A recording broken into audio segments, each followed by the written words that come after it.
Hi, this is Karl from Nile. Thank you for watching HardRockHaven.net.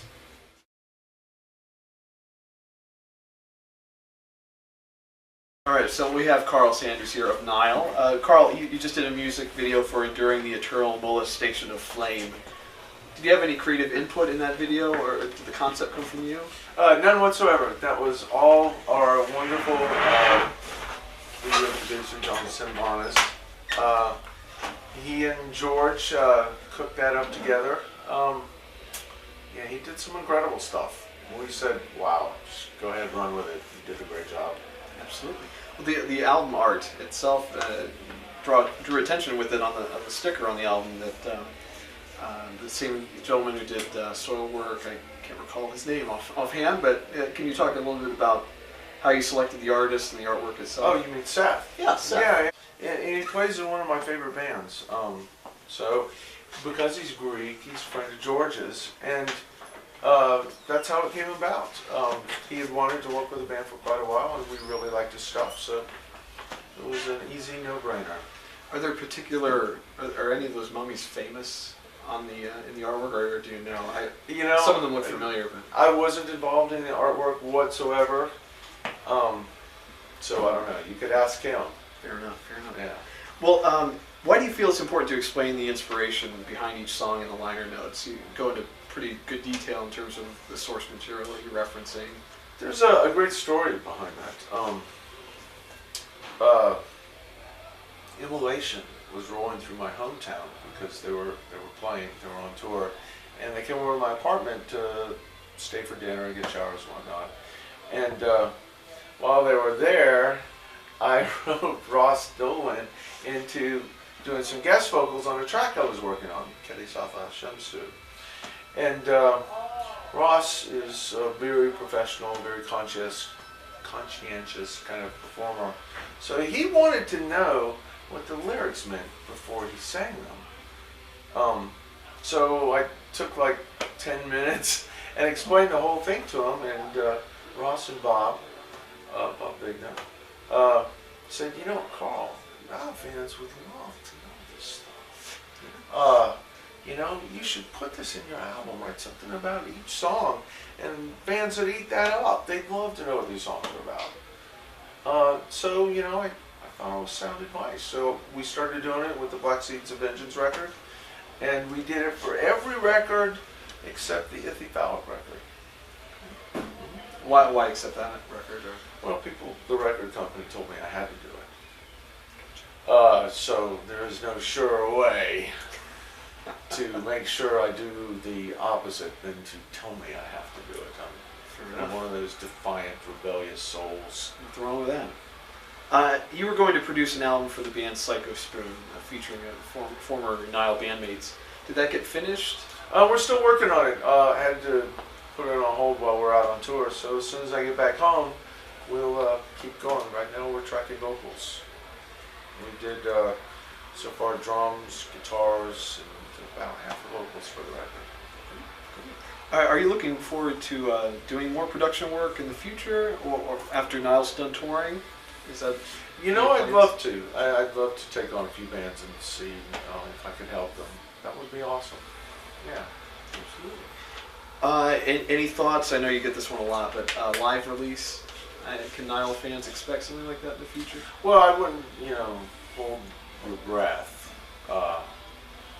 Live recordings are, like rolling the dice. Maybe the venue's going to be okay. Maybe we're going to play okay that night.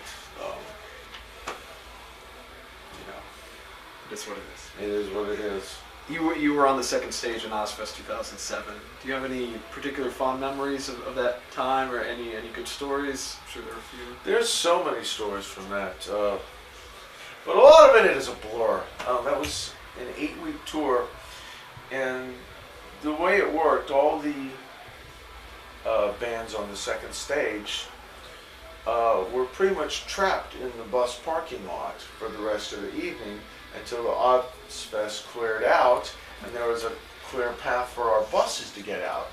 So if you take 6 or 7 bands with nothing but time on their hands And there was a heat wave that summer. We spent most of the summer drinking ourselves silly and doing stupid shit all summer long. So a lot of it is a blur. Yeah, we had a lot of fun though. Were there any bands in particular that you got close to? Well, we've been friends with Behemoth since like 2001. Yeah, we've toured with them so many times.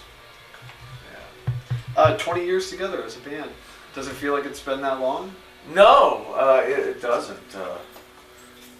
Many times I ask myself, can this possibly have been 20 years already? I've been having too much fun. Good, good. So you got another 20 in you? Well, we'll see. We'll see. I mean, I'm willing.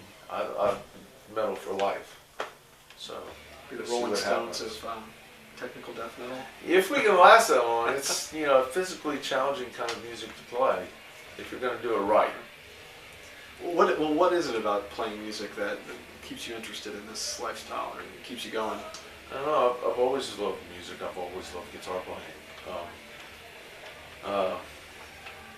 It's who I am. It's what I do. The dual vocal approach. I've always been curious about that. How did you come to settle on that? Well, it's actually at times it's also been a three vocal approach, but it originally started as a dual vocal during our early demo days. I couldn't stand the vocals that our bass player vocalist was doing, and I realized, I looked around the room, the drummer wasn't going to do them. He's busy playing drums, so who else is there? If I want to hear those kind of vocals, I better learn to do them.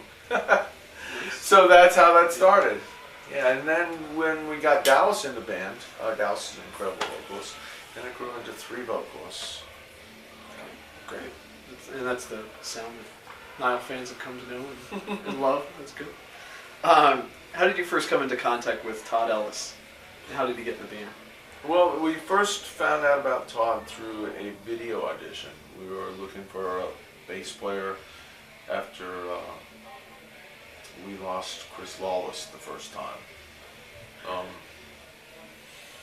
So we did a cattle call audition. People sent in their videotapes, and out of all the videotapes that got sent in, we liked Todd's the best.